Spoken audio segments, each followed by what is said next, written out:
Hello viewers, welcome insurance wisdom চ্যানেলে। আমি সুরভি বন্দ্যোপাধ্যায়। আজকে আমরা পড়ব IC 72 মোটর ইন্স্যুরেন্স, তার chapter 1, that is introduction to motor insurance. এই চ্যাপ্টারের পার্ট 1 আজকে আমরা পড়ব। তো চলো শুরু করা যাক। ফার্স্টে আমরা জেনে নেব history of motor insurance. Okay, motor insurance had its beginning in the United Kingdom in the early part of last century. The first motor car was introduced into England in 1894. তাহলে এখান থেকে যেটা ইম্পর্টেন্ট সেটা হচ্ছে motor insurance had its beginning in the United Kingdom. ওকে, তাহলে ইউকেতে motor insurance শুরু হয়েছিল প্রথম। Third party liability insurance, the first motor policy was introduced in 1895 to cover third party liabilities. তাহলে থার্ড পার্টি লায়াবিলিটি ইন্স্যুরেন্স শুরু হয়েছিল কবে থেকে? 1895 first. Comprehensive insurance by 1899 accidental damage to the car was added to the policy, thus introducing the comprehensive policy along the lines of the policy issued today. মানে 1895 এ first issue হলো third party liability policy. তারপর 1899 এ মানে 4 বছর পরে শুরু হলো accidental damage to the car, সেটার ইন্স্যুরেন্সও শুরু হলো। ওকে, ফার্স্ট মোটর ইন্স্যুরেন্স কোম্পানি কি ছিল সেটা দেখবো আমরা। In 1903 the Car and General Insurance Corporation Limited was established mainly to transact motor insurance, followed by other companies. তাহলে ফার্স্ট মোটর ইন্স্যুরেন্স কোম্পানির নাম কি? Car and general insurance corporation limited. Okay, next, the motor vehicle act was passed in 1939, introducing the law relating to compulsory third party insurance. Okay, তাহলে motor insurance act was passed in 1939. The Motor Vehicle Act 1988 has replaced the earlier 1939 Act and it became effective from 1st July 1989. তাহলে তারপরে যে একটা pass হলো সেটা হচ্ছে 1988 motor vehicle act, সেটা ওই 1939 এর অ্যাক্টটাকে রিপ্লেস করলো এবং সেটা became effective from 1st July 1989. Okay, next আমরা দেখবো হোয়াট ইজ ইন্স্যুরেন্স। দেখো কি বলছে, insurance is a contract recognized by the law in which the insurer undertakes to run the risk to a pre-specified extent, subject to terms, conditions and warranties, and pays compensation for an agreed consideration to the insured or owner of the property on the happening of the event insured against. তাহলে that is the contract of insurance, যেটা হচ্ছে recognised by law. And এখানে কি হচ্ছে, insurer undertakes to run the risk, মানে insurer বলছে যে একটা pre specified extent of risk insurer এখানে আন্ডারটেক করছে এবং তার মধ্যে কিছু টার্মস, কন্ডিশন, ওয়ারেন্টিজও থাকছে। এবং এই যে ইন্স্যুরার এই রিস্কটা অ্যাকসেপ্ট করছে তার কারণ কি, মানে তার বিনিময়ে সে কি নিচ্ছে, তার বিনিময়ে সে কনসিডারেশন নিচ্ছে from the insured or owner of the property. Consideration মানে কি? প্রিমিয়াম। ওকে, প্রিমিয়াম নিচ্ছে, তার বদলে ইনসিওরার কি করছে, রিস্কটাকে ইনসিওর করছে এবং যদি সেই এক্সটেন্টের মধ্যে কোনো লস হয় তাহলে সেই লসটাকে কম্পেনসেট করছে। That is the contract of insurance. Okay, এবার আমরা দেখবো ইউনিক কন্ট্রাক্ট। কেন মোটর ইন্স্যুরেন্সকে বলা হচ্ছে unique contract? Insurance of motor vehicle is unique as it combines in itself damage to insured motor vehicle and insurance against liability towards damage to third party property and or any personal injury, death sustained. Next আমরা দেখবো unique contract. এই motor ইন্স্যুরেন্সকে বলা হচ্ছে unique contract কারণ কি, insurance of motor vehicle is unique as it combines in itself damage to insured motor vehicle and insurance against liability towards damage to third party property and or any personal injury, death sustained by third party or passengers or persons in employment as described in the policy or arising out of the use of the insured property. তাহলে এই motor vehicle ইন্স্যুরেন্সকে বলা হচ্ছে unique contract. তার কারণ কি, কারণ motor insurance ইন্স্যুরেন্সের ক্ষেত্রে মোটরের ওন ড্যামেজ, নিজস্ব মানে সেই মোটর ভেহিকেলের যদি কোনো নিজস্ব ক্ষতি হয় তাহলে সেটারও ইন্স্যুরেন্স করা হয়, এবং সেই মোটর ভেহিকেলের ব্যবহারের জন্য যদি কোনো থার্ড পার্টির কোনো লস হয়, সেটা থার্ড পার্টির ইনজুরি হতে পারে, সেটা থার্ড পার্টির কোনো প্রপার্টি ড্যামেজ হতে পারে, সেটার জন্য কিন্তু ইন্স্যুরেন্স করা হয়। তাহলে এই কারণের জন্যই মোটর ইন্স্যুরেন্সকে বলা হচ্ছে ইউনিক কন্ট্রাক্ট। ঠিক আছে, নেক্সট আমরা দেখব কি ফান্ডামেন্টাল প্রিন্সিপালস। তাহলে এই মোটর ইন্স্যুরেন্সের ক্ষেত্রে কিছু ফান্ডামেন্টাল প্রিন্সিপালস আছে, ইভেন সব ইন্স্যুরেন্সের ক্ষেত্রেই এই ফান্ডামেন্টাল প্রিন্সিপালসগুলো অ্যাপ্লিকেবল। তাহলে আমরা এই ফান্ডামেন্টাল প্রিন্সিপালসগুলো বুঝে নেব কি কি। প্রথমে দেখো বলা হচ্ছে principal of utmost good faith. দেখো কি বলছে, principal of utmost good faith is one of the basic features of an insurance policy. It means that both the insurer and the proposer need to disclose all material and relevant information to each other before commencement of the contract. তাহলে এই utmost good faith এ বলা হচ্ছে যে কোনো একটা contract শুরু করার আগে ইনসিওরারকে এবং তার প্রপোজারকে দুজনকেই সমস্ত তথ্য একে অপরের কাছে জানাতে হবে। ইনসিওরার কি জানাবে, যে পলিসির কি কি টার্মস এন্ড কন্ডিশনস আছে সেটা ইনসিওরার জানাবে, এবং প্রপোজার তার নিজের প্রপার্টিকে ইনসিওর করার জন্য এসেছে, সুতরাং তার নিজের প্রপার্টির ব্যাপারে সে জানবে। কে জানবে সমস্ত কিছু? যে প্রপোজার, সেই জানবে। তো প্রপোজারেরও উচিত সমস্ত কিছু ইন্স্যুরেন্স কোম্পানিকে জানানো, এবং এটা যদি জানায় একে অপরকে তবেই তাদের মধ্যে এই আটমোস্ট গুড ফেথ মেনটেন হবে। ওকে, নেক্সট হচ্ছে দেখো কি বলছে, utmost good faith can be defined as a positive duty to voluntarily disclose accurately and fully all facts material to the risk being proposed, whether asked for it or not. তাহলে বোঝা গেল যে it is a voluntary duty to disclose all the facts that is relevant to the subject matter. সেটার জন্য যদি জিজ্ঞাসা করা হয় বা না করা হয় তাহলেও সেই সমস্ত ফ্যাক্ট যেটার জন্য রিস্কটা বাড়তে পারে সেই সমস্ত ফ্যাক্ট জানাতে হবে ক্লিয়ারলি ইনসিওর্ডকে। ঠিক আছে, এই আটমোস্ট গুড ফেথের মেন ডিউটিটাই আছে হচ্ছে ইনসিওরারের থেকেও বেশি ডিউটি হচ্ছে আটমোস্ট গুড ফেথ মেনটেন করার ইনসিওর্ডের। ওকে, নেক্সট আমরা দেখবো every circumstances is material which would influence the judgement of a prudent insurer in fixing the premium or determining either he will take the risk or not. Okay, whether he will take the risk or not. তাহলে এই যে আমরা পড়লাম যে কি জানাতে হবে, material fact জানাতে হবে। তাহলে এই মেটেরিয়াল ফ্যাক্ট বলতে কি বোঝাচ্ছে, যে এমন কোনো বিষয় যেটা জানার ওপর সেই রিস্কটা আন্ডাররাইটার মানে ইনসিওরার অ্যাকসেপ্ট করবে বা রিজেক্ট করবে সেটা নির্ভর করছে। আর যদি অ্যাকসেপ্ট করে তাহলে সেক্ষেত্রে তার প্রিমিয়াম কত হবে, তার পলিসি টার্মস কন্ডিশনস কি হবে, এই সব কিছুই ডিপেন্ড করছে যে বিষয়ের ওপর, যে সাবজেক্টের ওপর, সেটাকেই বলা হচ্ছে মেটেরিয়াল ফ্যাক্ট। ওকে, যেমন ধরো মোটর ইন্স্যুরেন্স করার আগে কোনো প্রপোজার বললো যে তার ভেহিকেলটা গুডস ক্যারিং ভেহিকেল, কিন্তু যখন ক্লেম হলো তখন দেখা যাচ্ছে যে না, ভেহিকেলটা আসলে প্যাসেঞ্জার ক্যারিং ভেহিকেল ছিল। তাহলে সেক্ষেত্রে কি হবে, সেক্ষেত্রে কিন্তু ইনসিওরার চাইলে সেই ক্লেমটাকে ভয়েড করে দিতে পারে। তাহলে সেটা একটা মেটেরিয়াল ফ্যাক্ট, ইন্স্যুরেন্স করার সময় জানাতে হবে যে ওটা কি ধরনের ভেহিকেল ছিল। এবারে যেরকম ধরো তার ড্রাইভার যে আছে, সেই যে গাড়িটা চালাচ্ছে সেটাকে ইন্স্যুরেন্স করার সময় কনফার্ম করতে হবে যে সে একজন অবশ্যই এক্সপিরিয়েন্সড ড্রাইভার হবে, যার কাছে একটা ভ্যালিড ড্রাইভিং লাইসেন্স থাকবে। এগুলো হচ্ছে সমস্ত কিছু তোমার আটমোস্ট গুড ফেথের ক্ষেত্রে এগুলো মেনটেন করতে হবে। ঠিক আছে, এগুলো মেনটেন করলেই বলা হবে যে ইনসিওর্ড এবং ইনসিওরারের মধ্যে আটমোস্ট গুড ফেথ মেনটেন হয়েছে। ওকে, নেক্সট আমরা পড়বো ইনসিওরেবল ইন্টারেস্ট। দেখো কি বলছে, insurable interest is the insured's legal right to insure in motor insurance vehicle is the property.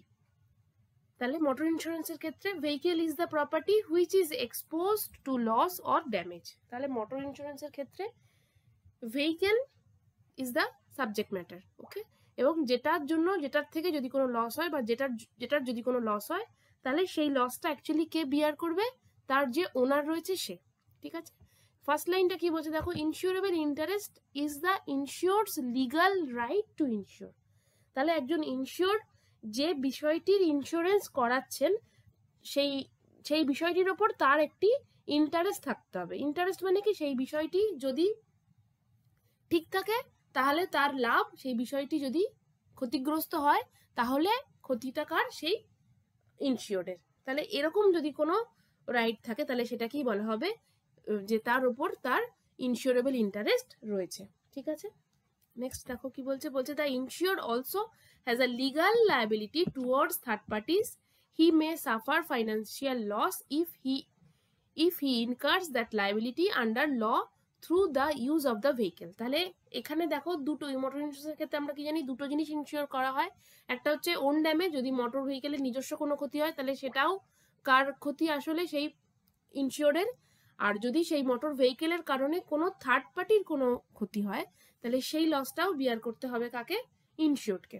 ঠিক আছে, তাহলে এই দুটো কারণের জন্য সে তার মোটর ভেহিকেলের ইন্স্যুরেন্স করতে পারে। তাহলে এই প্রিন্সিপাল অফ ইনসিওরেবল ইন্টারেস্টে বলা হচ্ছে যে যিনি এই মোটর ভেহিকেলের ইনসিওর করাচ্ছেন তার সঙ্গে যেন এই মোটর ভেহিকেলের বা এই সাবজেক্ট ম্যাটারটির একটা ফাইন্যান্সিয়াল ইন্টারেস্ট থাকে।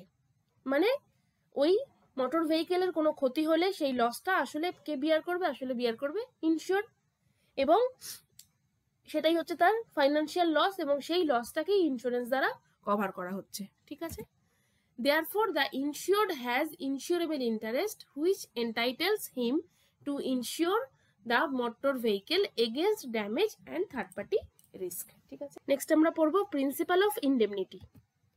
Indemnity means security or protection against loss or damage.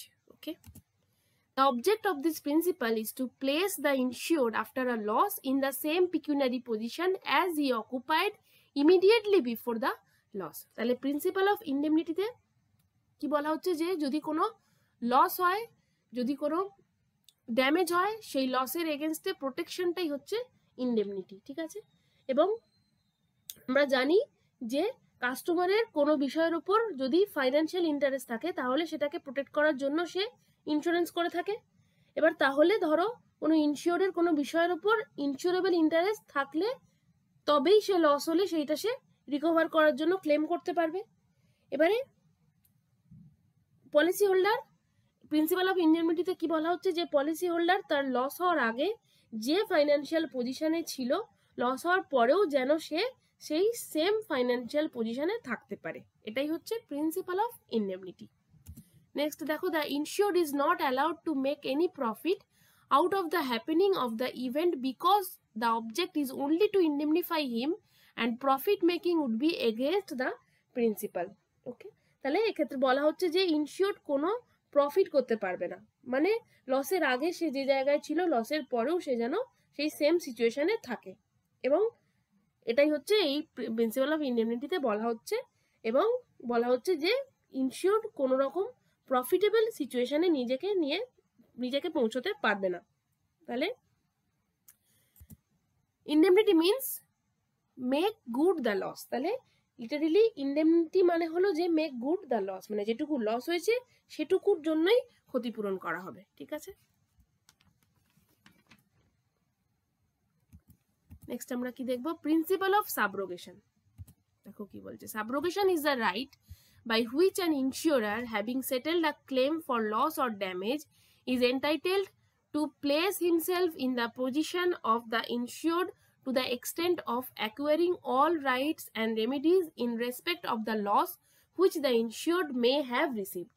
তাহলে কি বলছে, পলিসি হোল্ডারের যখন কোনো লস হচ্ছে তখন দেখা যাচ্ছে যে হয়তো কোনো থার্ড পার্টির কারণে সেই লসটা হলো, মানে ধরো কোনো থার্ড পার্টির কোনো ফল্টের কারণে পলিসি হোল্ডারের একটা লস হলো, তখন পলিসি হোল্ডার কি করবে, নিজের ইন্স্যুরেন্স কোম্পানির কাছে ক্লেম করবে এবং সেই ইন্স্যুরার তাকে ক্লেমটা ইন্ডেমনিফাই করে দেবে। এরপরে মানে লসটাকে ইন্ডেমনিফাই করে দেওয়ার পরে সেই ইন্স্যুরার কি করবে, পলিসি হোল্ডারের জায়গায় এসে সেই থার্ড পার্টির এগেনস্টে, মানে যে নেগলিজেন্ট পার্টি, যার নেগলিজেন্ট অ্যাক্টের জন্য এই লসটা হয়েছে, তার থেকে লসটা রিকভার করবে। ওকে, নেক্সট দেখো কি বলছে, having satisfied the claim of the assured the insurer stands in that place and subrogated to all the rights of the insured, যেটা আমি এক্ষুনি বললাম। তাহলে লসটাকে ইন্ডেমনিফাই প্রথমে তার ইনসিওরার করে দেবে, করে দেওয়ার পরে সে ওই ইনসিওরের জায়গায় এসে থার্ড পার্টির এগেনস্টে ক্লেমটাকে রিকভার করবে। Subrogation is the corollary of the principle of indemnity and the right of subrogation therefore applies to the policy which are contracts of indemnity।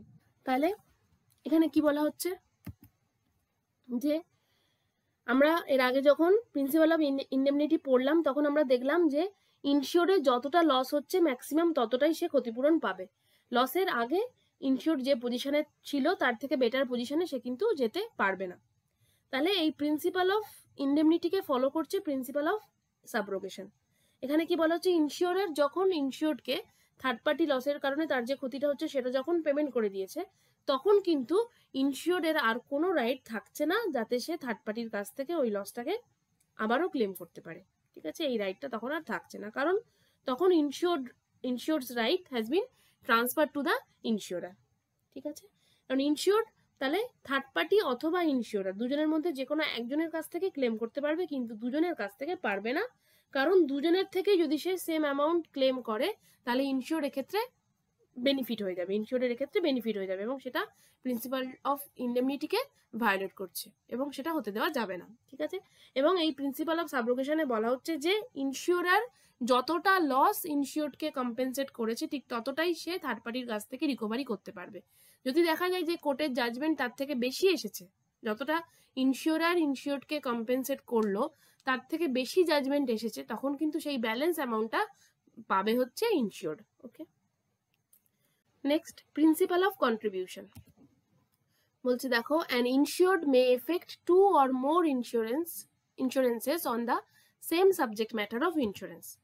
If in the event of loss insured recovers under each of these policies, the total amount recovered will be more than his actual loss. This kind of situation cannot be occur as it violates the principle of indemnity. তাহলে এই ক্ষেত্রে বলা হচ্ছে যে ইনসিওরড কোনো একটা বিষয়ের জন্য দুটো বা তার বেশি ইন্স্যুরেন্স করতে পারে। এবার ধরো লস হলো, তখন ইনসিওরড দুটো ইনসিওরারের কাছ থেকেই আলাদা আলাদাভাবে ক্লেম করছে এবং তাদের দেখা যাচ্ছে যে তার আসলে যত টাকা লস হয়েছিল তার থেকে বেশি টাকার সে কম্পেনসেশন পাচ্ছে। তাহলে এটাতে কি হচ্ছে, এটাতে সে যত টাকা তার লস হয়েছিল মানে লসের আগে সে যে পজিশনে ছিল তার থেকে বেটার পজিশনে পৌঁছে যাচ্ছে। তো this is not allowed as per principal of indemnity. তাহলে সেক্ষেত্রে প্রিন্সিপাল অফ সেটাই বলা হচ্ছে প্রিন্সিপাল অফ কন্ট্রিবিউশনে, কারণ principal of contribution is corollary two principal of indemnity.